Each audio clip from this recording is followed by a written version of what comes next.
He kissed my forehead like nothing was wrong and walked straight to the study without saying goodnight. "You're tired," I called after him, the smile already thinning. "I'm fine," he shouted from behind the closed door. "Just a few emails." The way the door clicked closed felt louder than any argument we'd ever had. I must have sat at the edge of the bed for 10 minutes waiting for the house to stop spinning. The kitchen lights hummed. His side of the closet smelled faintly of cedar and something else I couldn't name at first, a sharp, floral scent that didn't belong to my perfume. Maybe it's work, I told myself. Maybe it's nothing. A week of small things stacked together until I couldn't ignore the weight. He started taking calls tucked away in hallways, his phone face down on the counter. Dinner conversations dissolved into monosyllables. He laughed less and checked a screen more.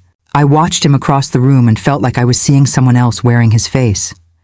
"You look distracted," he said once over a plate of pasta, and I almost told him it was his distance, but the words stalled behind my teeth. I called Leah, and she answered on the second ring like she always did. "You okay?" she asked, and I heard the quiet that meant she wanted the truth. "He's working hard," I said. It sounded thinner than I meant it to. "He's hiding something," she said, flat and steady. Sometimes silence screams louder than words. Her voice landed like a stone. I wanted to refuse it, to tell myself she was wrong, to protect the life I knew. Instead, I found myself listing excuses: stress, a tough quarter, a client in another time zone. I became very good at believing anything that kept the cracks from widening. At the grocery store that afternoon, I watched couples pass, hands intertwined, and I felt like I'd been given a manual I'd never learned to read. My mind went back to small betrayals, toothpaste caps left off, toothbrushes swapped, the little lies about where time went. Nothing massive, just erosion. He called from the car more and more. "Running late," he'd say. "Traffic," or "meeting ran over." One night I stood outside the study door and listened. I heard laughter that didn't sound like his, a tone softer, flirtier, and my chest dropped in a way no diagnosis could explain. "You're jumping to conclusions," I told Leah that night over wine. I held the glass like a shield. "I'm not saying do anything stupid," she said. "I'm saying watch. Trust your gut, but get proof. Don't accuse without holding something you can't deny. Proof." The word felt clinical and cold, like preparing for surgery. But it also felt like a lifeline. I started to pay attention to the small numbers that betray larger things. Timestamps, calendar alerts, the way he'd close his laptop when I walked by. "Maybe I'm being jealous," I told a mirror, tracing the line of my jaw. "You aren't jealous," Leah said later when I confessed. "You're trying to keep hold of the life you built." I wanted to keep that life, even as it slipped. I wanted to wake up and have the same man next to me, who knew how I took my coffee, who could finish my sentences, who hated cilantro the way I did. I wanted to believe in the promise of forever we said in our vows. When he left the house that Thursday, his cologne clung to the air long after the door shut. That synthetic floral again. I found a receipt crumpled in the bottom of his jacket pocket for a coffee shop downtown at 8:17 p.m. on a Tuesday. He said he hadn't been out that night. "You're reading too much into it," he told me when I asked, the edges of patience sharpening in his voice. "Why do you care where I have a coffee?" "Because it's at night," I said. "Because it's not you." "It's nothing," he said. "You'll see. You'll ruin this." His hand brushed mine, and something in me snapped a little and then healed over differently, tighter, more watchful. He began to guard his phone, and in those moments his eyes looked like someone who had rehearsed innocence. He smiled in a way that felt practiced, like a man who had been practicing his alibi in front of a mirror. One Saturday morning I found a hair on his jacket that wasn't his color. Small, stupid things, and yet they were anchors. He laughed when I pointed it out. "You and your detective games," he said, as if to dismiss me into the category of insecure wives. "You don't think it's suspicious?" I asked. "You're reading novels," he said. "I love you. Don't make this into something it isn't." I should have believed him. I wanted to believe him. But there's a point where wanting is not the same as seeing, where hope becomes a blindfold. Leah came over the next week. She sat on my couch and looked at me like someone trying to read the watermark in a sheet of paper. "You look tired," she said, softer than before. "He's changed," I said. "I can feel it." "Then find out what it is," she said. Not to get revenge, to know. Her words felt like permission. Not permission to hurt him, but permission to stop bargaining with uncertainty. Permission to stop minimizing my fear as irrational. You think I should snoop? I asked, which sounded worse than it felt. No, she said sharply. I think you should gather facts. Call records, receipts, something. Don't go in with accusations. Go in with clarity. The plan was small, practical. I started putting my phone in my pocket when he came into the room, so there would be a trail of normalcy. I checked the laundry and noticed a faint smear on the cuff of a shirt that wasn't mine.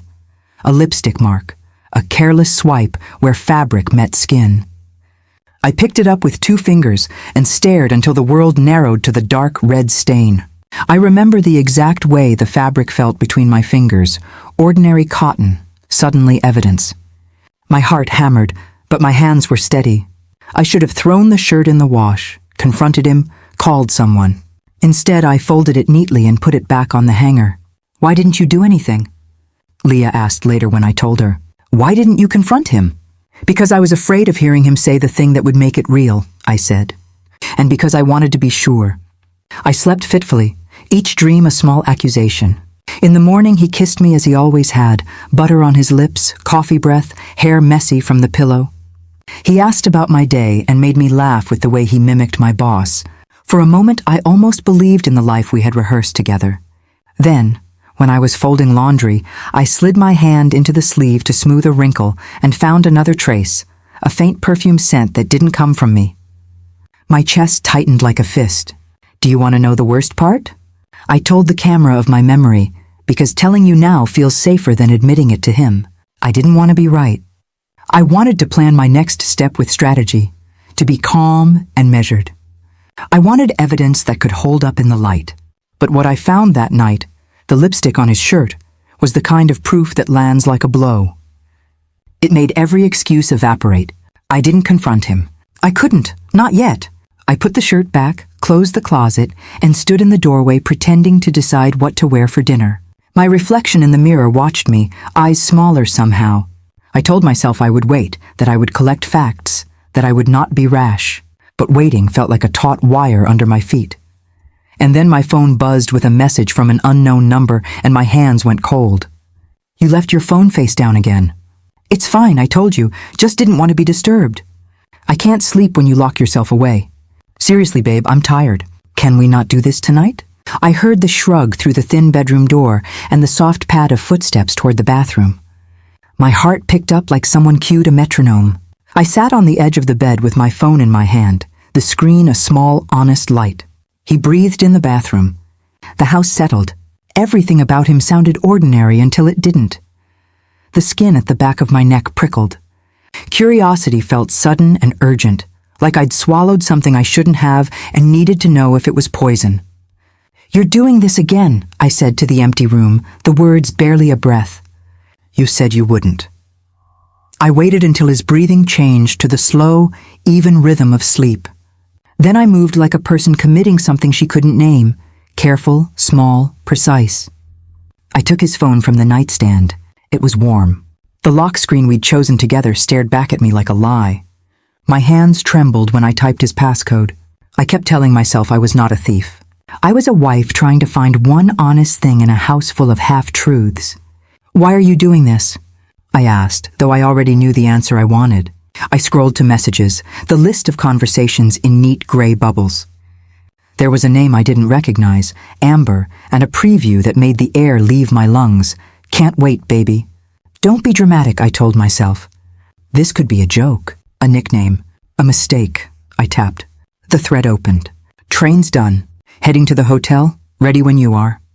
Bring the blue dress. I'll be there in 20. You always look good when you think nobody's watching, baby. My stomach turned in a way that had nothing to do with food. Rage and a shame so hot it burned my face rose at once. Shame because his phone felt like evidence of my failure as a wife. Rage because the casualness of their planning made me feel cheap, like an unnecessary ornament. This can't be real, I told the screen, fingers hovering. Another message blinked in. We have to be careful. He's acting weird.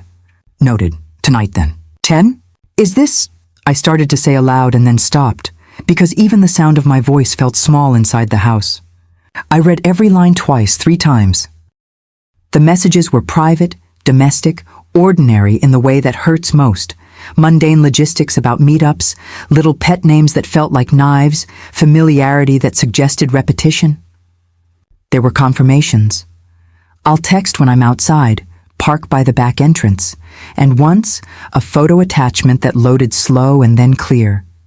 A selfie of 2 glasses of wine and a hand with a ring. I paused at that. The ring was his. The hand was hers. My whole body went cold and then electric. I could feel the floor under me like a nothing. I wanted to drop the phone, run into the hallway and demand answers. Instead, I sat down on the bed, the screen illuminating my face in the dark, and for the first time, I saw the world change its angle. "He's lying to me," I said aloud, and my voice sounded steadier than I felt. I texted Leah without thinking, my thumbs clumsy. "Can we talk, now?" Her reply came quick. "What's wrong?" I stared at the dots as she typed, trying to breathe through a syrup of disbelief and anger. "Please tell me you're overreacting," she said when she picked up. Her words were quick, controlled. "Tell me he just has a weird friend or—" "I found messages," I blurted, and then the flood came. The texts, the photos, the plans. I read parts to her, the words scraping my throat like gravel. "Don't confront him tonight," she said without hesitation. "Promise me you won't. Get proof. Don't go in angry. You need something that will hold up when he gaslights you." "He'll lie," I said. I stopped because the thought of his practiced denials made my hands clench. "He will," she answered. "Which is why you need receipts. Take screenshots, save timestamps, don't reply to any of it. Don't, under any circumstances, accuse until you have something you can't argue with." "Is that what you would do?" I asked. I could hear her frown through the line. "If it were me, yes. But I'm not you. I'll come over in 20. She arrived in jeans, hair pulled back, her face the exact kind of serious I trust. She sat on the arm of my bed and looked at the phone in my hand like it was a small, dangerous animal. "Show me," she said. I scrolled, each message like a step down a set of stairs I hadn't seen. Leah's silence was sharp and precise, like a surgeon marking a line. "Oh my God," she said finally. "This is not sloppy. This is not accidental. I feel ridiculous," I said. "I feel like I've been inventing problems." "You don't sound ridiculous." She shook her head. "You sound right." "Right about what?" I asked. The question was more for myself than for her. "Right about him," she said flatly. "Right that something is off. Right that you deserve answers." We compared notes, small signs that had seemed trivial at the time. Late work nights that left cologne on his collar. Dinners he couldn't remember making plans for. A sudden flood of coffee receipts from a shop he never goes to. Patterns, when you see them, look like a shape you already knew existed. "What if I'm wrong?" I whispered. The fear wasn't just for humiliation. It was for the truth I might not be able to take. "Then you'll have proof and you can move on," she said. "But if you're right, you'll wish you'd seen it sooner." Her pragmatism steadied me. It felt like permission to stop being gentle with my doubts and to start treating them like evidence. I began taking screenshots, careful to capture timestamps and the sender's details. I saved images, backed them up to a private drive, even printed one page at the kitchen table because paper felt irreducible somehow, more real than pixels.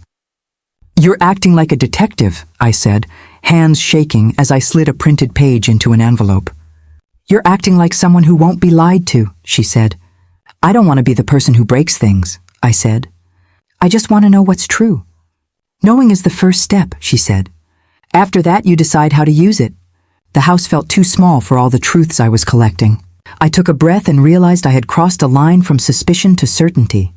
Certainty brought with it a strange clarity, an awful kind of freedom. "Do you think he'll admit it?" I asked, though part of me already knew the answer.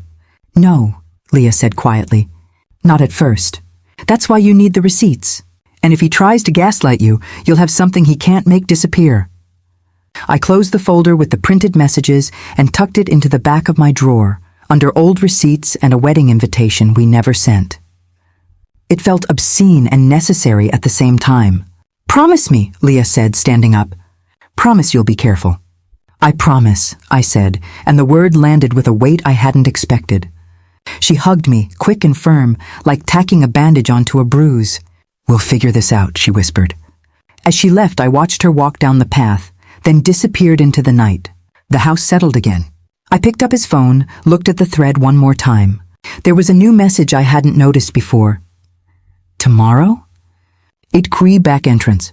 I read it twice, then put the phone back on the nightstand and closed my eyes.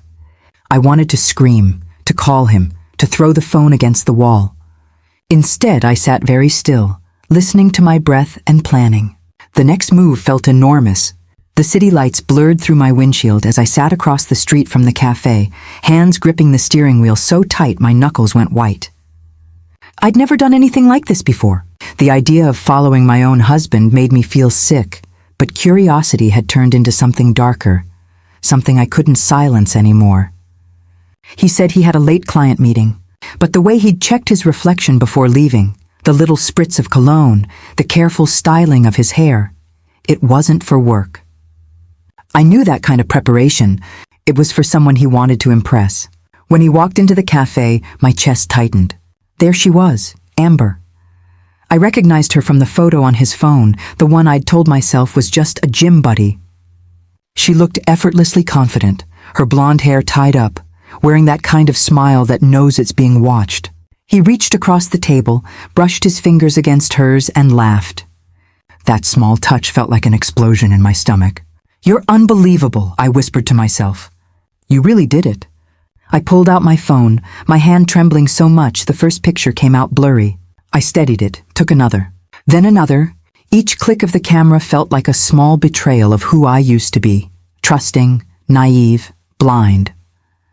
I watched them talk, smiling like they had their own secret language. I wanted to storm in, scream, demand an explanation. But instead I sat there frozen, eyes burning. I couldn't look away. When he finally stood to leave, he helped her with her coat.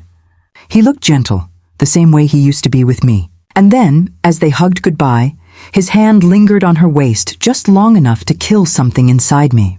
I drove home in silence. Every red light felt like a question I couldn't answer. By the time I parked, my pulse was still racing. The photos burned in my pocket like a truth I wasn't ready to hold. When he walked through the door an hour later, I was sitting at the kitchen table, the photos open on my phone screen. "Hey," he said, hanging his jacket. "You're up late." "Yeah," I said softly. "So are you." He hesitated, eyes darting to my phone. "What's that supposed to mean?" "I could ask you the same," I said. My voice surprised me, calm even. "How was your meeting?" "It was fine," he said quickly. "A bit long, but productive." "Productive," I repeated, sliding the phone toward him. "This kind of productive?" He froze. The color drained from his face when he saw the picture, his hand on Amber's, their heads tilted close. "You followed me?" His tone sharpened, trying to sound offended, but it cracked halfway through. "Don't you dare turn this on me," I said. "You lied, repeatedly. Who is she, Ethan?"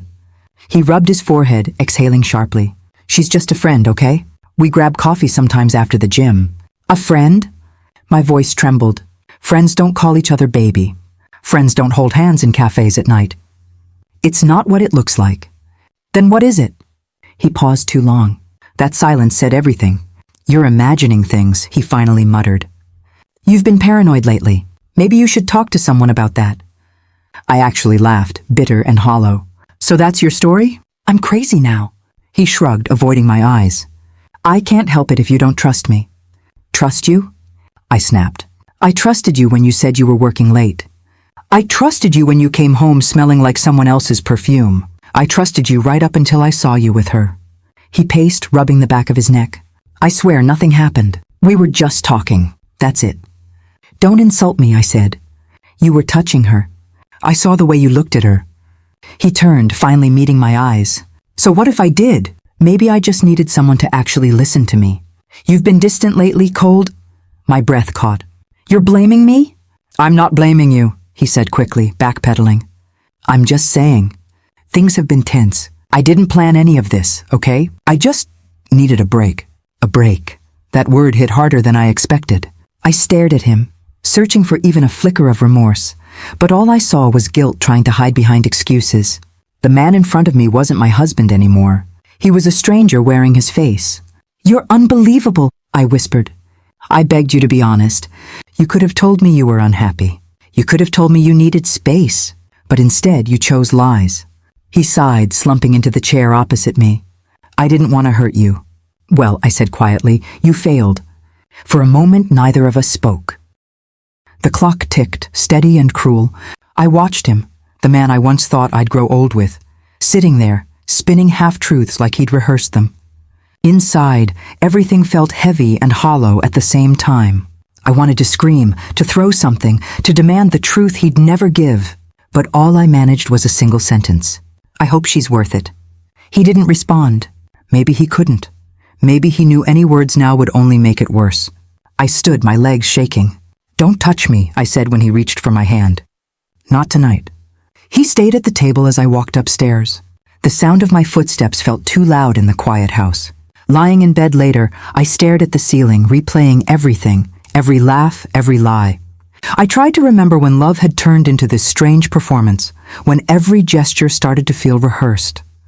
Was it the first time he lied about working late? The first time I doubted myself instead of him? Or was it long before that, the moment I decided his happiness mattered more than my instincts? The house was silent, except for the faint hum of the refrigerator downstairs. He hadn't come up. Maybe he was still sitting there trying to piece together his next story. I turned off the lamp and whispered into the dark, "You can't fix what you don't admit."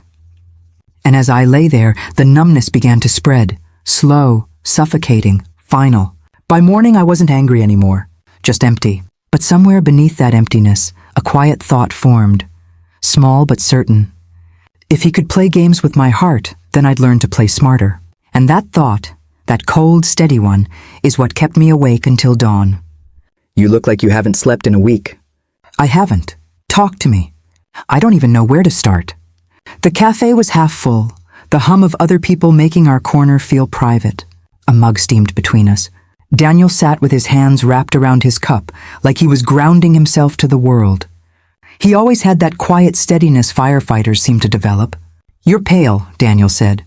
"You should eat." "I can't taste food right now." "That's not good." "It's fine," I said, but my voice snagged on the lie. Leah reached across and squeezed my hand. "Tell us one thing," she said. "Just one concrete thing that happened this week that feels wrong." He's been distant. More than distant. He hides his phone. He's late a lot. And there's perfume on his jacket that's not mine. "Okay," Leah's jaw tightened. "That's 3 facts. Facts are useful." I felt foolish and somehow relieved to say them out loud. Saying the small things made them heavier, more real. "You can't save someone who's drowning you," Daniel said quietly. The kind of line I didn't expect from him, but it landed with a weight that made the table seem smaller. "What does that even mean?" I asked, though the words already fit like a confession. "It means you can't keep pulling someone up if they're choosing to sink," he said. "You're not responsible for fixing him." "He's my husband," I said. "We promised. Promises don't stop people from hurting you," Leah interrupted. "You deserve honesty." My hands curled around the ceramic cup until it left a ring. The warmth steadied me a fraction. I wanted to be the person who forgave, who waited, who patched things back together.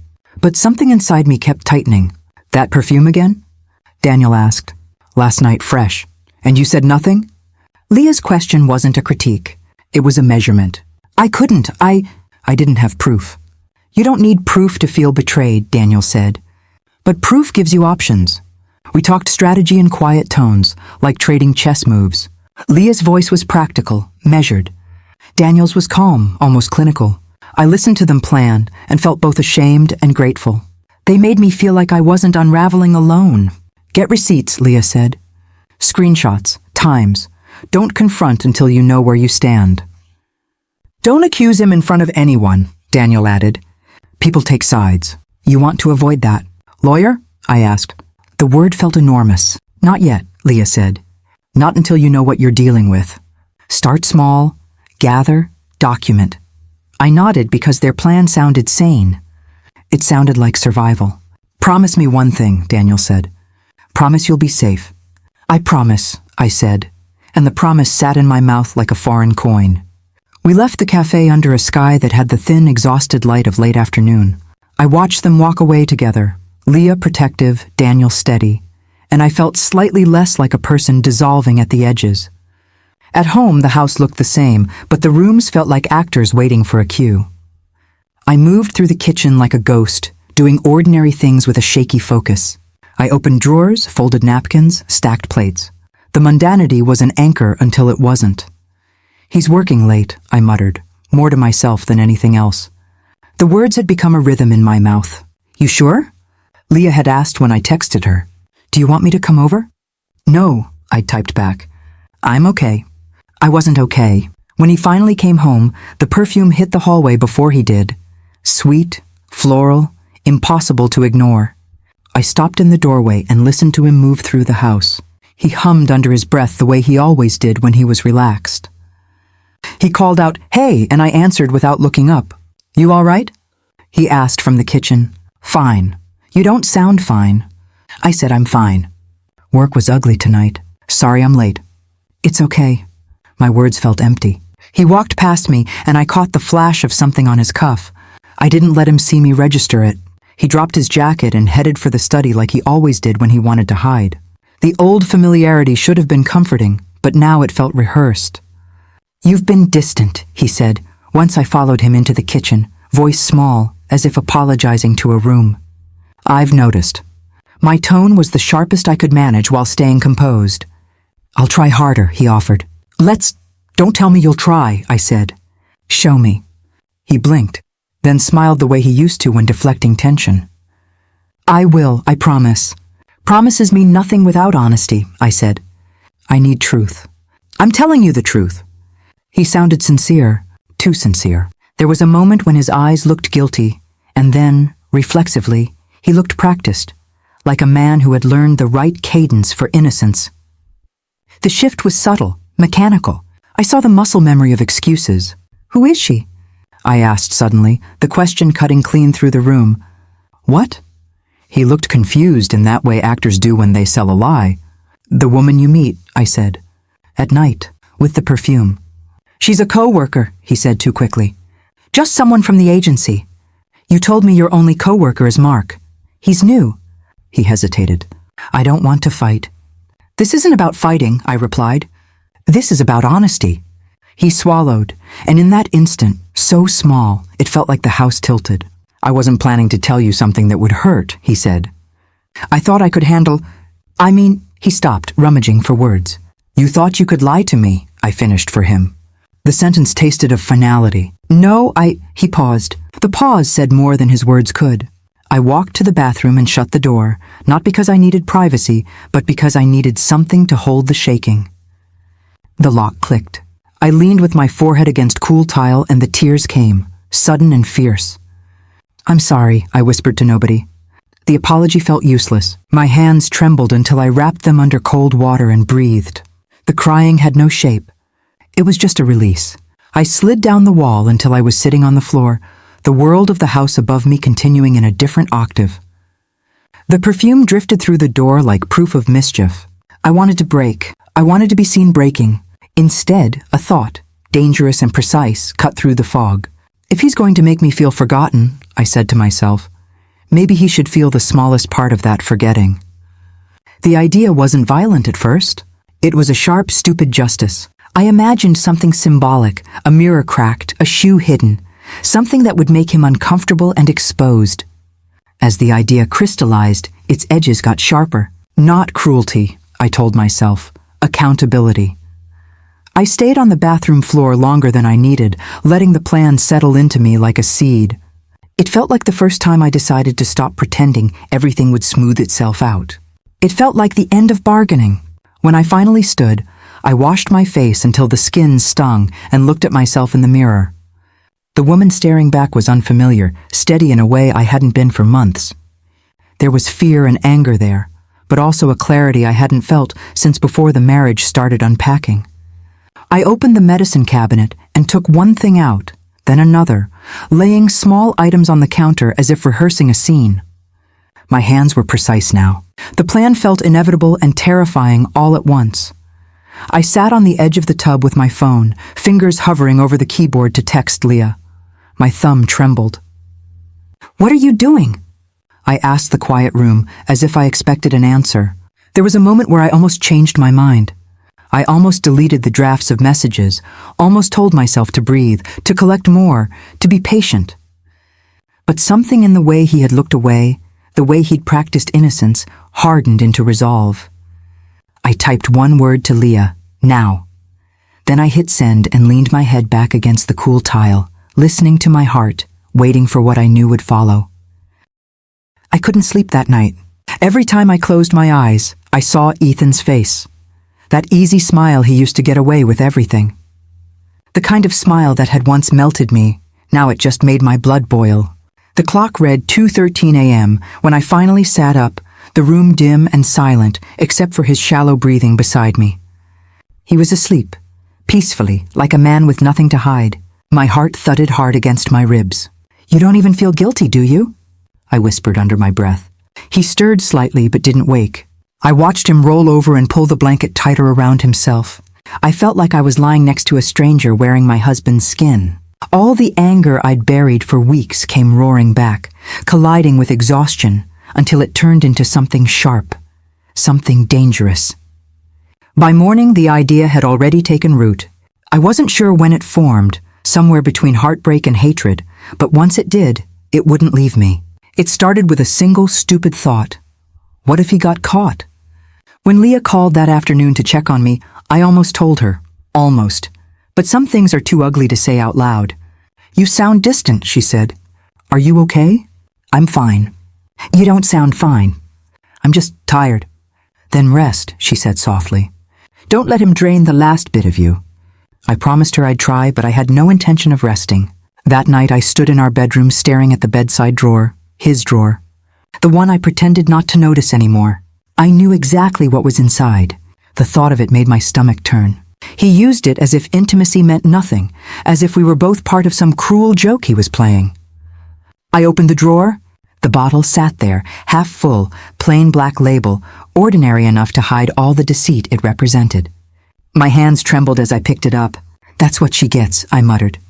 "That's what I get." I carried it to the garage, the air thick with the smell of oil and dust. The shelf above Ethan's tool bench was cluttered with cans, sprays, and half-used bottles.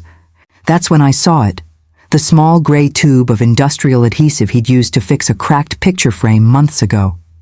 It was almost the same size, same color, same cap. My breath hitched. The idea was insane, reckless, but it burned through me like wildfire. I could almost hear Daniel's voice in my head. "You can't save someone who's drowning you." Maybe I couldn't save him, but I could stop letting him pull me under. "You just want him exposed," I told myself. "You're not hurting anyone, just humiliating him." It sounded rational enough when I said it out loud. Back inside, I emptied the lube bottle into the sink. The smell of chemicals filled the air, stinging my nose. Then, with shaking hands, I poured the thick adhesive into the bottle. The texture was heavier, stickier, and it made me pause. "Stop," I whispered. "This is too far." But the image of him with Amber flashed again. His hand brushing her hair, the whisper, the touch. My hesitation dissolved into something darker. "Fine," I said. "You want to play dirty? Let's play." I wiped the bottle clean, double-checked the label, and put it back in the drawer exactly as I'd found it. My heart was pounding so fast I thought I'd faint. Every sound in the house, the creak of the floor, the hum of the fridge, made me jump. By the time I finished, I felt dizzy with adrenaline. When Ethan came home later that evening, I was sitting on the couch pretending to scroll through my phone. "Hey," he said casually, dropping his keys on the counter. "You okay?" "Yeah, why wouldn't I be?" "You look, I don't know, off. Just tired." I smiled, small and fake. "Rough day." He kissed my forehead and walked away, heading straight to the shower. The smell of perfume followed him down the hallway, faint but unmistakable. I gripped the phone tighter, forcing myself to stay still. I didn't look up. I couldn't. Dinner was silent that night. He tried to talk, about work, about the gym, about anything to fill the space. But I just nodded and smiled when I had to. He thought I was calm. He had no idea what was sitting 3 feet away in that drawer upstairs. Later, when we went to bed, I lay beside him, watching the soft rise and fall of his chest. I wondered if he could feel my eyes on him, if somewhere deep down he knew I wasn't the same woman he'd married. "Good night," he mumbled. "Good night," I whispered back. The words tasted like poison. I didn't sleep. My body was still, but my mind wouldn't stop racing. The guilt came first, a slow, crawling whisper that maybe I'd gone too far. What if something bad happened? What if I couldn't take it back? Then came the justification. He earned this. He deserves it. You didn't start this war. He did. Somewhere between those two voices, I drifted into uneasy silence. At 3 a.m., I got up again and opened the drawer. The bottle sat there, harmless and small, like a secret daring me to confess. I touched it gently, my fingertips brushing the label. This is symbolic, I said under my breath.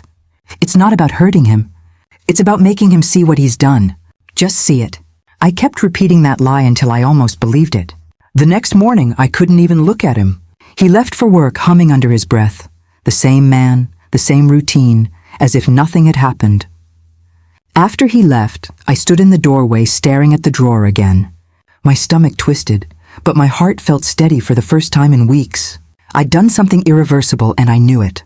Leah called that afternoon. You sound lighter, she said. Maybe I am. Did something happen? Nothing worth mentioning, I said. Just a shift, I guess. In what way? In the way where I stopped letting him win. She hesitated. That sounds ominous. I forced a laugh. Don't worry. I'm not doing anything crazy. But even as I said it, my eyes drifted toward the nightstand. That night I waited. I didn't know when it would happen or if it even would. I just knew something was coming. Something I'd set in motion myself. The house was quiet, but the air felt heavy, electric. Every sound, the ticking clock, the wind outside, the creak of the stairs, made my pulse jump. I sat there in the dark, barely breathing, one thought looping through my head like a prayer I couldn't stop saying. You wanted him exposed.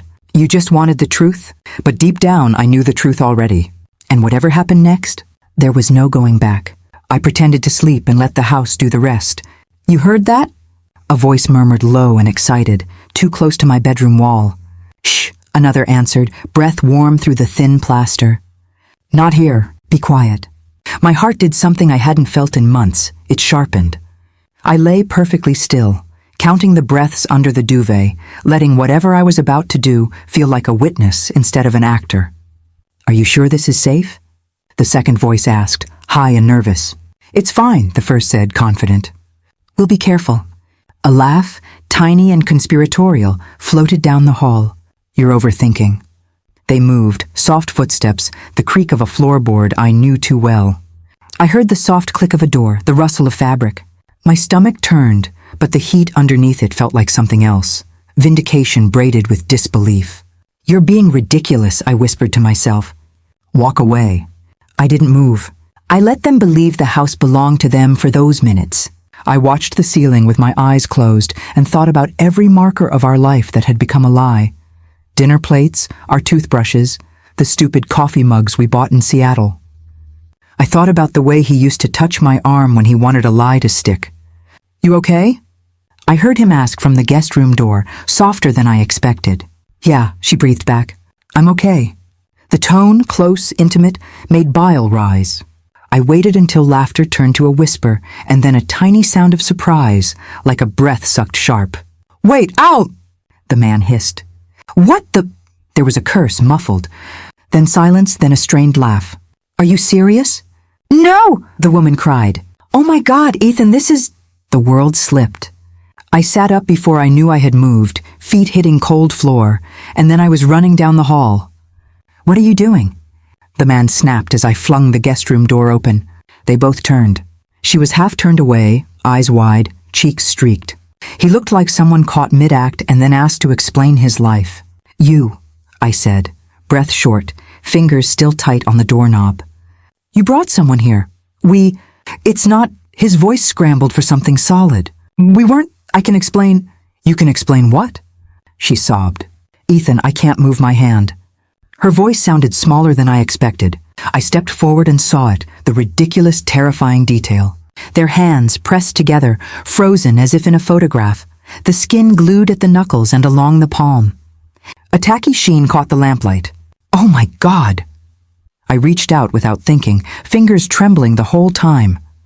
Her hand pulled back with him, connected, like two things trying not to be separate and failing. Call an ambulance, the woman begged, voice cracking. Please, please, this is stuck.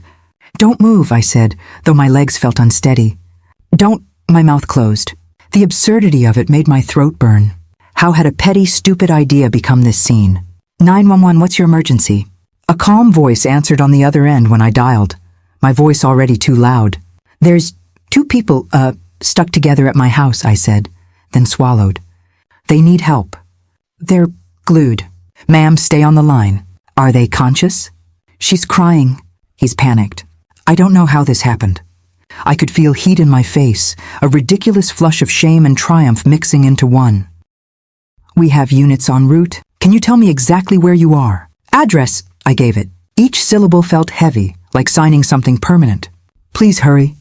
When I hung up, I looked at their faces. He was pale. She was shaking.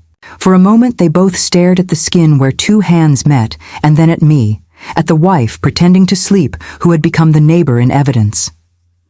This is a nightmare, he said, voice small. This is a terrible prank. You brought her into our home, I said, words cutting thin and sharp. You lied. For months. He groped for a sentence that might sound true. We didn't mean for this to happen, she sobbed. I swear, Ethan. You thought what? I asked, incredulous. You thought you'd be careful? You thought you could slip in and out and leave nothing behind? She folded in on herself. I didn't know about the... Her voice broke. He looked at her like someone trying to patch a window with his hands. I'm so sorry. His mouth made apologies like practiced currency. Easy to say, impossible to cash now. The first sirens were distant at first, a thin line of sound. I heard a truck pull into the street, a door slam, boots on pavement. A voice called my name, familiar and steady, and then a figure filled the doorway. Hey, the voice said with the composed bluntness of someone trained to take charge. Are you the one who called? Yes, I said, and my voice was thin. Please, there's glue. They're stuck together. Okay, step back. The man spoke to me like someone whose hands had pulled strangers from wreckage and kept breathing steady through it. His badge caught the light. Is anyone in pain? Can they move at all? She can't move her wrist, the woman sobbed. Oh God. Sir, I need you to stay put. I'm going to check their circulation. The firefighter's tone was precise, professional. He knelt without hesitation, eyes flicking over their entwined hands, their faces. You know her? One of the firefighters asked me quietly. Yes, I answered. I called. This is my house. Saying it made everything sharper. Okay, ma'am, is anyone allergic to adhesives? Any chemical exposure? The firefighter asked. No, I began, then stopped. The truth tasted strange. My throat tightened. I don't know. All right, we'll get them separated and checked out. His hands were gentle as they moved, practiced despite the unusual problem. Stay back, please. Daniel? I heard a voice from the doorway, one of the firefighters, older, calling a name as if it mattered. The name landed with a small shock. Yes, the man I'd watched from the cafe said as he straightened and turned. Recognition passed between us in a flash. He'd been the calm face from that afternoon, and now there he was in uniform, methodic and steady. Keep it together, he said, not to me but to himself, the kind of order that steadied everyone in the room. His eyes met mine for a second, and I saw something like concern, and then nothing personal, just duty. Okay, they're conscious but anxious, another firefighter reported. We need to separate without causing tissue damage. What do you use? Ethan demanded, voice thin. We'll use a solvent and cut along the adhesive lines if needed, Daniel said. We're going to be careful. His voice had that soft, unhurried resolve that makes you trust him. You screwed up, I found myself saying to Ethan, the words out like debris. You screwed up our lives. Don't make this worse, he snapped. The anger was a fragile thing in him now, more fear than bravado. This is embarrassing. You should be, I said. You should be ashamed. They worked with clinical efficiency, tools, sprays, quiet instructions. The woman cried softly. He clenched his jaw and kept apologizing like a litany. The solvent hissed, the adhesive softened, and little by little the joined skin began to peel apart with relief and a squeal that made me wince. Can you move? One of the firefighters asked, once the initial bond loosened. Yeah, she breathed, fingers wiggling. Oh God, it hurts. Stay still. We're going to check for burns. The attention shifted to treating and not judging. I realized how small that felt, how much I wanted justice, and how much the practical work of help felt like a betrayal of the thing I'd set in motion. He looked at me then, eyes raw, shame and panic braided, and for a second, the man I knew flickered across his face. The humiliation in his gaze was everything I'd imagined and more. Exposure made public, tenderness stripped into a spectacle. Do you want us to call someone for you? Daniel asked the woman gently. Family, a friend? No, she said, voice gone thin and raw. I don't know anyone here. All right, we'll get you assessed at the hospital, Daniel said. Ma'am, when you called, did you see what adhesive was used? My throat tightened. The question carried consequences I had already set into motion. No, I said quietly. I found them. The ladder of reality felt higher now. People were looking at me with professional curiosity, not with the private outrage I had felt for months. My plan had become everyone's problem. As they helped them into the ambulance, neighbors peered from behind curtains, phones already raised. A breath of wind took the privacy from the night. The humiliation that had once been a private ache was spilling into the street, into witnesses, into the record. I stood on the porch, the cool night pressing in, and felt something shift inside, an unexpected, heavy weight. Victory felt different in public light. Daniel met my eyes as the ambulance doors closed, and his look was steady and unreadable. You okay? He asked softly. No, I said truthfully, my voice thin. Not yet. He nodded once, the kind of understanding that didn't judge and didn't condone. We'll handle the scene. If you need anything, call. Then he turned back to his team. As the red lights faded down the street, a neighbor from 2 houses over stepped out onto their lawn, phone in hand. Is everything all right? They called, voice brittle with curiosity. Yes, I answered, and the lie felt small. Inside, something else had already started, the part of me that knew consequences ripple farther than you imagine. I watched the taillights disappear and felt the tight seed of what would come next. Not just gossip, but legal questions, police reports, and a kind of public reckoning I hadn't fully thought through. I closed the door gently, and for the first time since this began, the silence that followed felt less like relief and more like the calm before something far larger. You need to stop answering the door, I told myself, and then the doorbell rang again. Is everything okay? The neighbor from across the hall called, voice high with curiosity. I'm fine, I lied, opening the door wide enough to let them see my face. You look terrible. Thank you. I forced a smile. Long night. We heard the sirens. What on earth happened? Accident, I said, keeping my voice steady. We had a problem. That's awful. The neighbor's eyes flicked past me, into the street where an ambulance once sat. People are talking. People always talk, I said, and closed the door.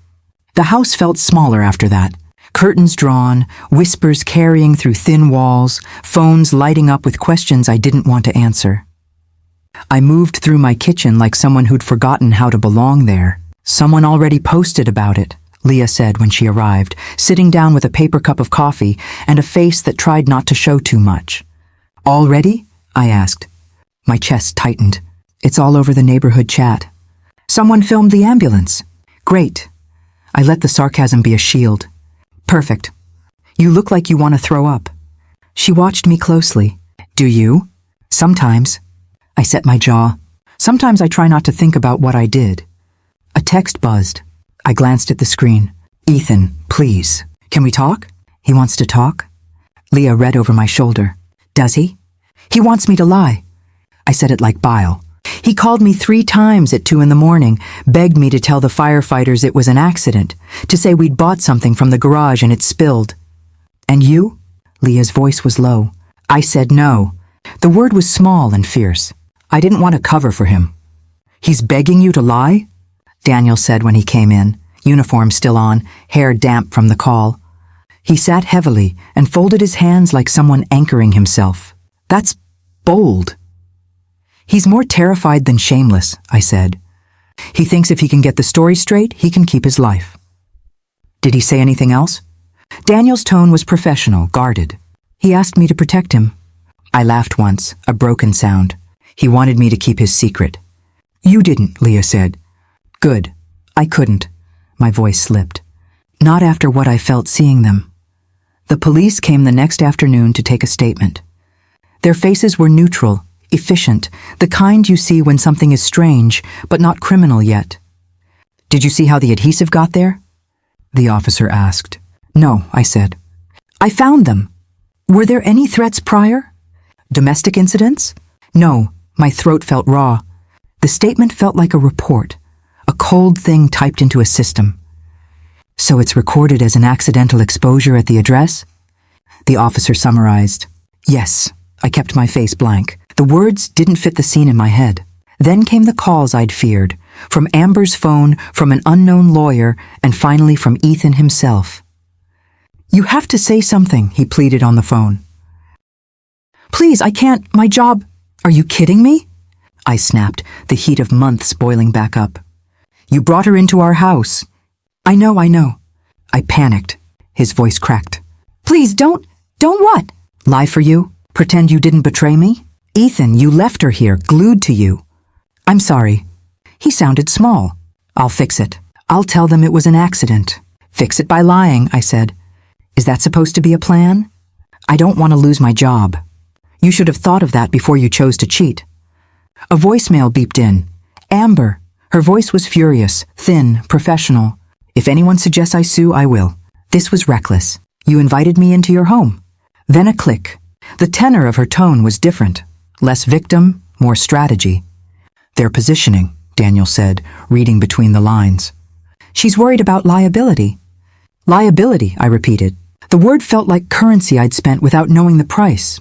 She could sue us? Anyone can sue anyone, he said. Doesn't mean they'll win, but it makes everything messy. Messy, Leah echoed. That's one word for it. The firefighters who'd been there gave statements to their department. We treated it as a bizarre accident, one told a reporter who later knocked on my door. People come into contact with chemicals. Unexpected reactions happen. He said it like it was a routine. I let him say it. Let the narrative be strange but harmless. But the town didn't see nuance. The footage someone posted, a neighbor's shaky camera catching the ambulance lights, spread through the community. Coworkers whispered and glanced.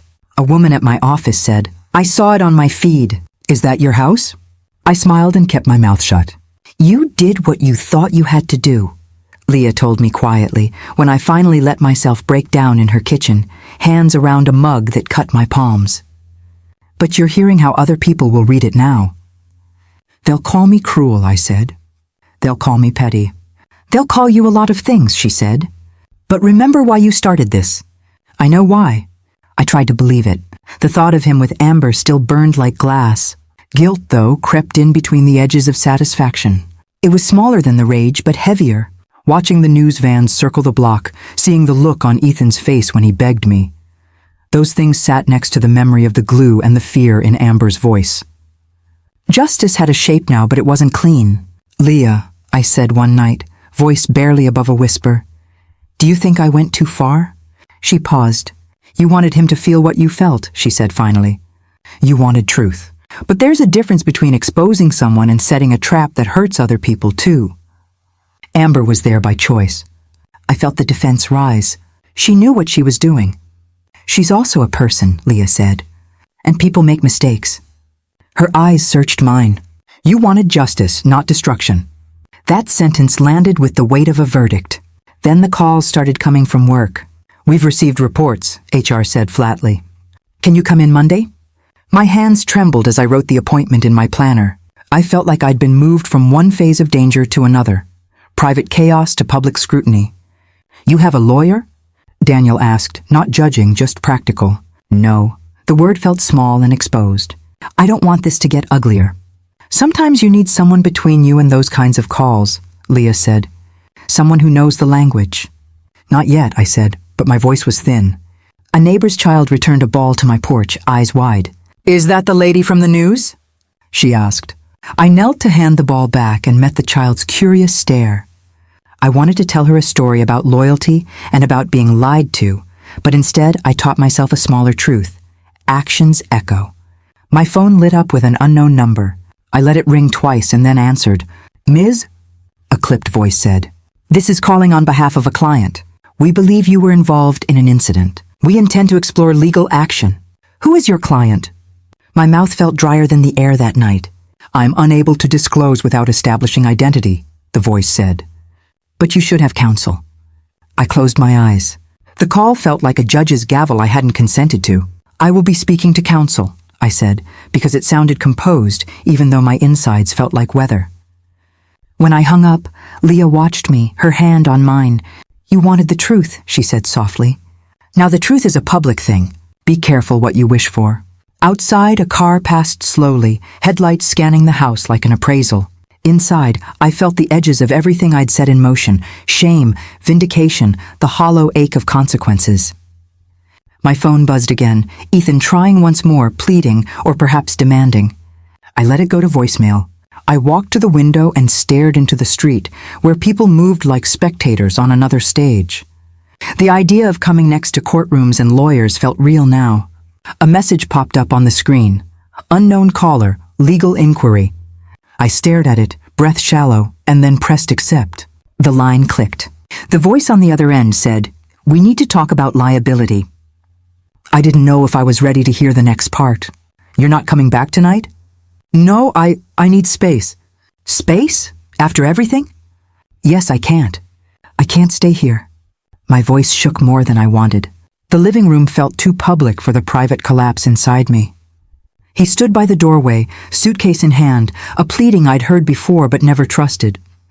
"Please, can we talk about this?" "There's nothing left to talk about," I said. "You made your choice. I made a mistake. Mistakes don't look like months of secrets." He swallowed. "Amber's gone. I told her to leave."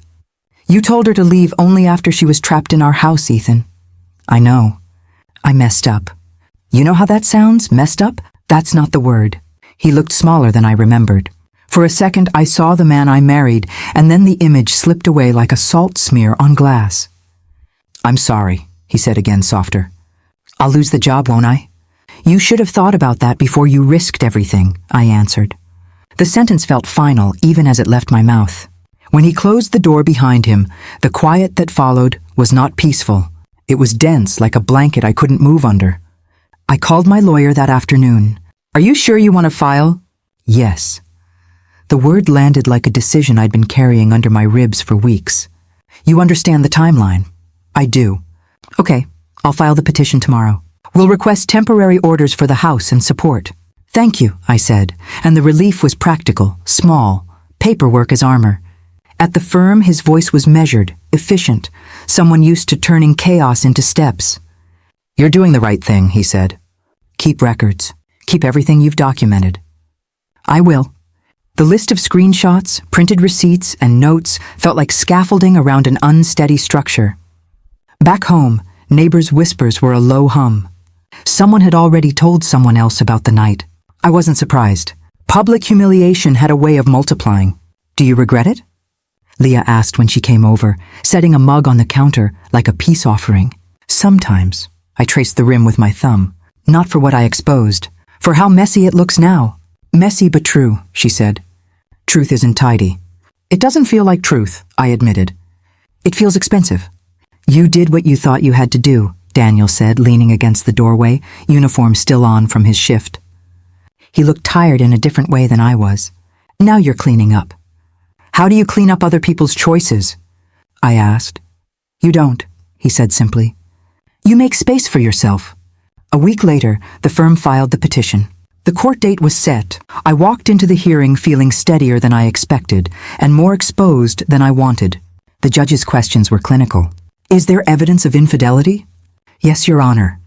The printed messages, the photos, they sat on the table like small, hard facts. "Temporary custody of the property?" "We request it," my lawyer said, voice calm. "She will continue to occupy the residence pending trial." "Understood." The gavel tapped, a small punctuation that didn't feel like an ending so much as an arrangement. Outside the courthouse, cameras flicked and someone whispered into a phone. The glare felt absurdly intimate. "Did you hear about her?" A woman at the cafe asked the barista, voice low. "Yeah, all over my feed," he replied. "Crazy." Inside, I drank coffee that tasted like metal and listened to the world decide what my life would mean. Are you okay? The therapist asked on my first appointment, gentle and professional. No, saying it felt like clearing a throat. But I want to be. It's okay to be angry and tired. I'm both, I said, and ashamed sometimes. You were betrayed. Her tone didn't pity me. It recognized a fact. We can work with that. Therapy felt like learning a new language. I described details that once would have burned me. The texts, the scent of perfume, the way his laugh had changed. Saying them out loud softened some edges and sharpened others. Why did you do what you did? She asked once, not accusatory, simply curious. I wanted him to feel something, I admitted. Not to hurt him physically, but to pull back whatever armor he'd built. You wanted justice. Yes, but I stopped. The next sentence was hard to shape. But seeing Amber in pain made me realize I'd caused collateral damage. You wanted accountability, she said. Accountability can look messy. It can have side effects. I didn't think about those side effects. The confession felt like moving furniture in a room I'd barely noticed. My lawyer called with updates, practical and brisk. He's been terminated, was the first thing he said. His employer cited the incident. I expected that, I told him. The news made my stomach drop anyway. Any word from Amber? She's retained counsel. There's a potential civil suit. Figures. The irony was heavy. I'd set out to reclaim dignity, and now the fallout included more people spun into this. When I moved out, the house felt different in memory than it had in standing inside it. Packing was mechanical. Each item boxed felt like a small excision. Leah helped with the heavy things. Daniel carried the sofa to the truck. My hands worked with practiced calm. Where will you sleep? He asked when we stopped and looked at the empty rooms. At my sister's for now. The words felt adult, like a plan, not fleeing. Good, he hesitated. You okay with me checking in? Please. The request was simple and human. Nights were the hardest. Alone, the quiet let memory replay itself. I'd wake thinking of his face when he'd begged. The public stairs, the ambulance lights reflected in wet pavement. Guilt gnawed at small corners, Amber's cries, a neighbor's scorn. You did what you needed to survive, Leah kept telling me. Survival isn't the same as perfection. I know. The answer tired me, but I keep wondering if revenge is ever clean. One afternoon, my phone buzzed with a request, court mediation. We want an out-of-court settlement, the message read. Save everyone time. Do you want to settle? Mason asked over the phone. His voice was steady, the practiced compassion of someone who'd guided clients through ugly endings before. I want to be done, I said. But I want to feel right about it. Then let's approach it carefully. Protect yourself first. I hung up and stared at the street from my temporary apartment. The smell of reheated dinner drifted up from below. I thought about the line between standing up for myself and breaking others to prove a point. A small, surprising thought nudged at the edges of my wakefulness. Maybe truth wasn't one moment of exposure. Maybe it was the long work of rebuilding, admitting my own mistakes, and choosing differently. That thought was comforting and terrifying at once. I picked up my phone and typed a message to Leah. Therapy helped today. Need you tonight. I hit send, and the screen glowed back. Outside, a car passed slowly. Inside, a new kind of silence settled. Quiet, not empty, full of a question that hadn't yet been answered. What does moving on actually look like? You moved everything in already? Yeah, the truck's in the parking lot. Are you sure this place feels okay? It feels like mine for the first time in forever. The apartment smelled faintly of lemon cleaner and new curtains. A box of my books sat half open on the couch like a quiet promise. You look calmer, Leah said, dropping a bag of takeout on the table. I do, I admitted. And terrified. Terrified of what? Of being alone with my thoughts. That's okay, she said. Thoughts are part of the inventory.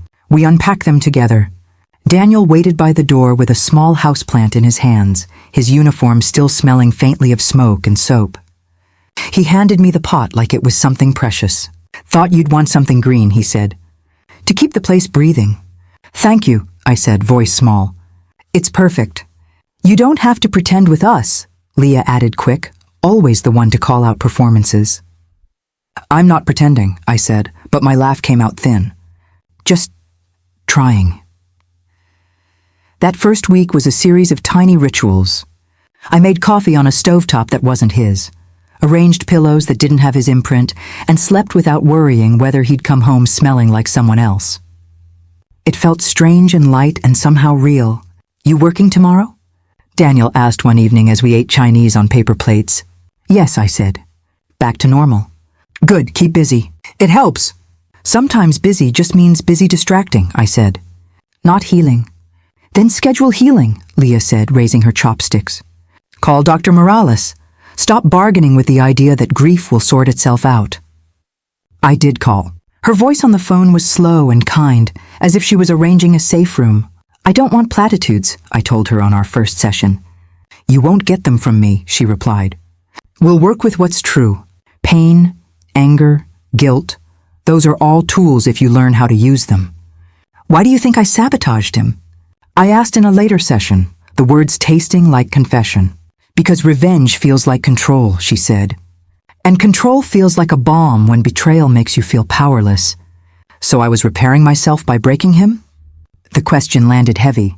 "Sometimes we try to fix the wrong thing," she said gently. "We fix an outcome instead of the wound." I told her about the nights I'd stared at the ceiling and rehearsed confrontations. I told her about the thrill of planning and the hollow ache afterward. Every admission loosened something small inside me, like unknotting a tense muscle. "You're allowed to feel relief," she said once.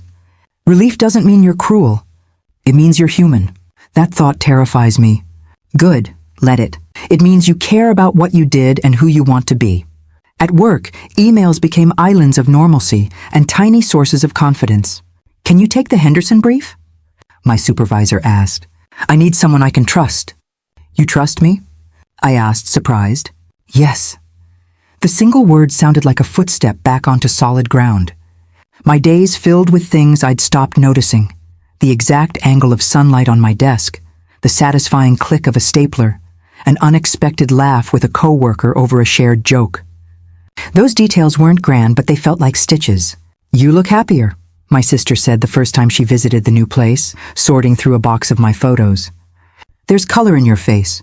"Happiness is a relative term," I said. "But I'm moving toward it." "That's good enough," she said, folding a photograph and placing it on a shelf. Progress. Daniel dropped by more often, strictly as a friend at first. "How are you sleeping?" he asked one afternoon, leaning on the doorway. "Better," I said. "Not perfect." "Good. If you ever need company, I'm around." "Thank you." His presence was steady, not intrusive. It felt right. One night we sat on the couch with a movie neither of us watched properly. He nudged the plant closer to the window. "You deserve peace," he said simply. "Do I?" I asked. The question surprised him and me. "Yes," he said. "You do." Forgiveness began slowly and almost imperceptibly. It wasn't toward him, never toward him, but toward myself. In the mirror, I started to see someone who had made choices, both justified and regrettable, and who could still choose differently. "Are you meeting anyone?" Leah asked over wine, eyebrow arched. "No," I said. "Not yet." "Don't rush," she said. "Rebuilding isn't a race." "I know." I sipped and thought about edges. How much of myself I wanted to keep raw and how much I wanted to stitch up. Therapy homework felt oddly domestic. Journaling, breathing exercises, naming feelings without dressing them up. "Name 3 things you did that helped you today," she asked once. "I made coffee I liked," I wrote. I answered an email with confidence. "I said no to a call from him." "Perfect," she said. Those are real wins. There were hard afternoons too. Calls from Mason about legal paperwork, notices about settlement proposals, and the occasional sting of a neighbor's look. "Did you see her at the coffee shop?" someone asked aloud once, and a hush followed. I held my head high and kept walking. In those moments, shame tried to crawl back in like water under a door, but I clamped it out with small, firm actions. One evening, Daniel noticed me lingering by a picture of us at a wedding, taken years ago. "You look like you're thinking about him," he observed. "I am," I said.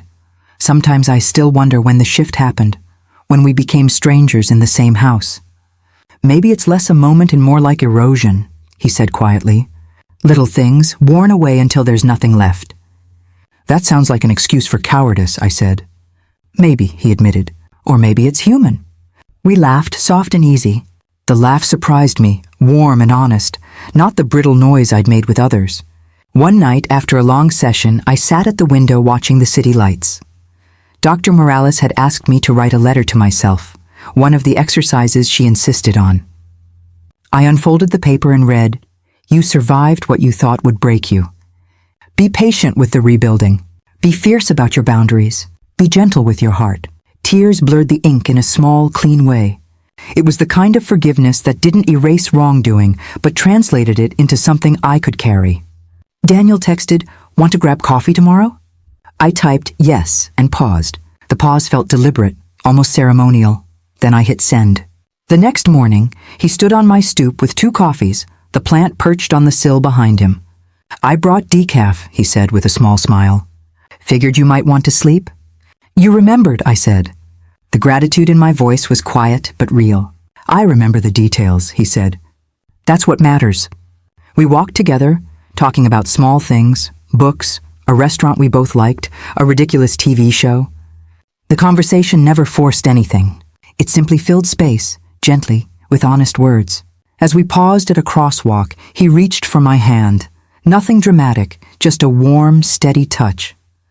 I didn't pull away. "You okay?" he asked. "I think so," I said. "I'm learning." He nodded, and the city moved around us like a reminder that life continues, messy, imperfect, and oddly hopeful. Later, alone in my apartment, I put on the letter I'd written to myself and tucked it in a drawer next to the plant. Healing felt less like a destination and more like a practice, and as I switched off the light, a thought settled. I had reclaimed my life, but there were still decisions ahead. Courts, settlements, and a future that wasn't yet written. For the first time in months, that uncertainty didn't feel like a threat. It felt like an opening. I rounded the cereal aisle and froze before I realized why my hand had stopped mid-reach. "Hey!" His voice was small, thinner than I remembered. "You're—" My brain tried to fill the sentence with something hard, something that would make him feel the distance he'd built. "You look different. You look good." He looked older, like the edges of him had softened into fatigue. Can we talk for a second?" "No," I said before I thought about how it would sound. Then I sighed. "Fine, 2 minutes." He leaned against the shelf, as if the boxes of granola could steady him. The fluorescent lights made the air feel honest. "I didn't expect to run into you," he said, hands in his pockets. "I didn't expect to see you here." "People shop," I replied. "You too." He swallowed. "I wanted to say I'm sorry, properly, not the mess of that night. I'm sorry for lying, for what I did, for everything." The apology came out of him like something he'd rehearsed in private, then finally allowed into public. "Why now?" I asked, not unkind, just needing the shape of his motive. "Why come find me in a grocery aisle?" "Because I can't move on without saying it," he said. "And because you deserve to hear it from me instead of from a headline or a neighbor." "You think that fixes anything?" The question surprised me with how calm it sounded. "No," he met my eyes. "I know it doesn't, but it's the truth this time. I'm out of excuses. The truth." The word landed different when it came from him, smaller, cleaner. "I forgive you," I said, and the words felt strange and absolute at once. "Not because you asked, because I don't want this to live inside me any longer." He blinked like he hadn't expected that answer. "You forgive me?" "For my peace," I clarified. "Not for yours. Not because I think you deserve it. Because I choose not to carry it." I don't know what to say. He sounded almost relieved and horrified at the same time. "Thank you." "That means more than I deserve." "You made a mess," I said. "You need to live with that. Learn from it. Don't let it define you, but don't pretend it didn't happen." "I will," he said. "I'm trying to—" "Then try honestly," I cut in. "No shortcuts, no spin. No begging people to cover for you." He nodded, face folding in a way that looked older than his years. "You're right." There was a pause where the supermarket noise seemed distant, like we were in a small room carved out of the world. Are you okay?" he asked finally, like someone reaching for a fragile thing. "I'm better," I said. "I'm still finding myself, but I'm okay." The admission felt true in my mouth. "I'm glad," he said. "I really am." We stood with cereal boxes behind us and the banal hum of store radios above. It surprised me how ordinary the world seemed around such an ordinary exchange. "Do you want anything?" he asked awkwardly, eyeing the cart I hadn't noticed. No, I'm fine. I smiled, small and honest. Be well. You too. He hesitated, then turned away, pushing his cart down the aisle. I watched him go, thinking about the strange mercy of forgiveness, how it frees the forgiver more than the forgiven. Later, alone in my apartment, I made tea and sat by the window. The city moved on in its noisy, practical ways. I thought about revenge and its hollow victory, and how the plan that had once tasted like control had left far more complicated marks than I'd imagined. Forgiveness didn't erase what happened. It simply unhooked the moment from my future. There was a knock at the door just as the sun dipped low. "Come in," I called. He walked in like someone confident enough to respect a boundary. The room smelled faintly of takeout and lemon soap. He held a small paper bag and a bouquet of daisies in one hand. "I wasn't sure if you'd want dinner," he said, looking slightly embarrassed. "But I wanted to ask, would you have dinner with me? Not as your friend, not as a bandage, just, would you go out with me sometime? If you want." My heart did something I hadn't expected. A gentle, curious tug that felt both fragile and hopeful. I paused, testing the space. "You mean a date?" "Yes," he said, earnest. "A date, if that's okay." "You know I've been cautious," I said. "I don't jump into things." "Neither do I." He smiled with a softness that wasn't performative. "I meant it, no pressure." I thought of the slow rebuilding, therapy sessions, long walks with Leah, coffee with Daniel, the quiet exercises that taught me to trust my instincts again. I thought of the lines I'd drawn and the care I now took to stay behind them. "Daniel asked me to dinner first," I said. The name needed no explanation. It landed like truth on the table. "You want to go with him?" he asked, not ill at ease but listening. "I haven't decided," I admitted. "But I'm not closing the door on possibility. I'm just choosing carefully." He nodded and something in him respected it. "Then consider this my formal permission to take my time," he said with a small laugh. "You owe yourself that." We talked for a few more minutes about nothing consequential, the price of avocados, a new coffee shop, a mutual annoyance about slow elevators. The conversation was ordinary and human, and it felt like a small test I passed. When he left, the daisies on my counter seemed to breathe. I set them in a small vase and sat down, feeling the evening settle around me like a soft thing I could hold. My phone buzzed. A message from Daniel. "Dinner tomorrow?" I read it twice before replying. "Yes," I typed. "Tomorrow." Then I paused. The pause felt deliberate, like folding the final page of a book you'd been afraid to finish. I thought about the path that had led here. Temptation, betrayal, a reckless plan, and the public teeth of consequences. I thought about the friends who stood by me, the professionals who helped me think clearly, and the parts of myself I'd had to stitch back together. Forgiveness had been a turning point. Rebuilding had been the longer truth. Now, standing on the edge of something like possibility, I felt lighter, not because everything was fixed, but because I'd chosen a life that could hold my mistakes and still be open to good things. The next night, over dinner, Daniel reached across the table, his hand warm and steady. "I'm glad you said yes," he said simply. "Me too," I replied, smiling in a way I hadn't in months, quiet, genuine, and a little bit brave. As the light fell and our plates cleared, I realized closure wasn't a single moment. It was a sequence of small choices, to forgive, to face the consequences, to rebuild, and finally, to let someone in again, carefully, with intention. Outside, the city kept moving. Inside, I felt the first real breath of something new, and for the first time in a long while, I was ready to see where it might lead. I froze with a box of cereal halfway to the cart. "Hey." His voice was small, softer than I remembered. "You." I let the single word sit between us. The store lights made everything feel too honest. "I didn't expect to see you." He leaned on the cart like it could steady him. "Can we talk? Just for a minute." "2 minutes," I said before I thought about it. "So grocery aisles, huh? Strange place to run into someone." He tried for lightness and missed. "People buy cereal," I replied. "You're here too." Look, I wanted to say I'm sorry, properly. Not the thing with the ambulance, not the headlines. I'm sorry for lying. For everything. He sounded practiced, but there was a crack in it that made the words feel real. "Why now?" I asked. I needed to know if this was for him or for whoever else he was trying to be. Because I can't move on without saying it. Because you deserve to hear it from me. His fingers worried the handle of the cart. You think an apology fixes it? The question came out steady, quieter than I felt. No, he met my eyes. I know it doesn't, but it's the truth this time.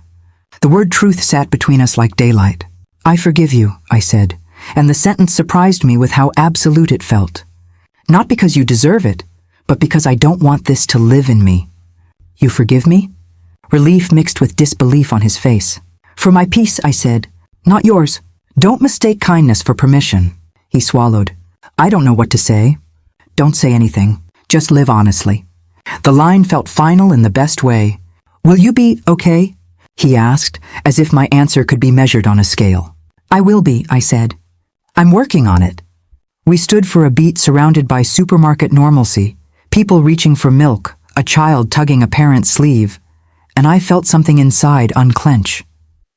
Be well, he said finally. You too. I watched him push the cart away, ordinary and utterly unknown at the same time. Walking back to my car, the air felt different, lighter somehow. Forgiving him had been less about him and more about stopping the tug-of-war in my chest. Revenge had taught me things I didn't want to keep. The plan I'd made when I was raw and furious had felt like justice for a moment, but it left its own scars. Letting go of that weight was oddly liberating. That night there was a knock at my door. You okay? His voice at the threshold was steady, framed in soft porch light. Come in, I said. He crossed the apartment like someone who wanted to respect boundaries and failed at looking casual. He held a paper bag and a small bouquet of daisies, the kind people think are safe and honest. I brought takeout, he said. Figured you might not feel like cooking. He set the bag down carefully. And these? He handed over the flowers like an offering. Thank you, I said, surprised by how natural the gratitude sounded. I wasn't sure if you'd want dinner, he admitted. But I wanted to ask, would you have dinner with me sometime? Not as a friend. Not because you feel sorry. Just, would you go out with me? My heart did a small, unexpected thing I hadn't felt in months. Curiosity, not panic. You mean a date? Yes, he said. A date, no pressure. I just wanted to be honest about my interest. You know I'm cautious, I said. I don't jump. Neither do I, he said with a soft laugh. So no rush. Whenever you're ready. We talked like two people testing a bridge. Careful, curious, full of small questions. He asked about work. I asked about the coffee shop down the street. We shared a ridiculous complaint about downtown parking. The conversation didn't try to heal everything. That wasn't possible in one takeout meal. But it was honest and gentle, which felt enough for a start. When he left, the daisies bright on my counter, I felt an unexpected calm. The city hummed outside my window, ordinary and patient. My phone buzzed a moment later. Dinner tomorrow? His text was short, straightforward. Yes, I replied, and then hesitated before adding, but I'm choosing carefully. He answered with a thumbs up and an emoji I didn't overthink. I lay awake that night, thinking about how different closure feels from vindication. Closure didn't mean everything turned to sunlight. It meant the wound no longer defined my days. It meant I could step into the future without dragging the past like a suitcase. The next evening, we met at a small bistro Daniel had recommended months earlier. He arrived early, hands tucked in his jacket pockets, eyes meeting mine with a kind of steady warmth I'd come to trust. You look nice, he said. You too. The compliment landed light and genuine. We ordered, talked about work, and then about smaller things. Books, a documentary we'd both watched, the ridiculous amount of money a cup of coffee costs downtown now. His questions were patient. His attention was real. You okay? He asked, voice catching on something he wanted to ask but wouldn't force. I'm better, I said. It's been a long road. Saying that aloud felt true, and it felt strangely like permission to be tender with myself. He reached across the table and took my hand, an intentional, careful touch. I'd like to see where this goes, he said simply. I'd like that too, I admitted. But I'm keeping my guard up in the way a person who remembers the past learns to. He nodded, and in that nod I heard understanding, not judgment. We walked slowly afterward, the night folding around us, the city lights making ordinary gold of every storefront window. He didn't try to fill the silences. He simply shared the space with me. At his car he hesitated, then said, Thank you for tonight. "Thank you for asking," I replied. He leaned in and kissed my forehead, gentle, respectful, and left me with a warmth that was different from the heat of anger or the chill of loneliness. It was the warmth of something that could grow. Standing on my doorstep, I realized closure hadn't been a single dramatic moment. It had been a line of small choices: to stop punishing myself, to forgive for my own peace, to rebuild slowly, and finally, to allow hope back in, cautiously but willingly. The past would always be there, but it no longer had the power to steer me. I closed the door, took a breath, and let the quiet settle, not empty now, but full of possibility. What came next wasn't certain, and that felt strangely freeing. If you've ever been betrayed, you know that the pain feels endless at first, like it'll swallow everything you are. But trust me, it won't. One day, you'll wake up stronger, calmer, and completely unrecognizable to the version of you that once begged for answers. Share your story in the comments, because healing isn't about revenge. It's about freedom, and that is the best revenge of all.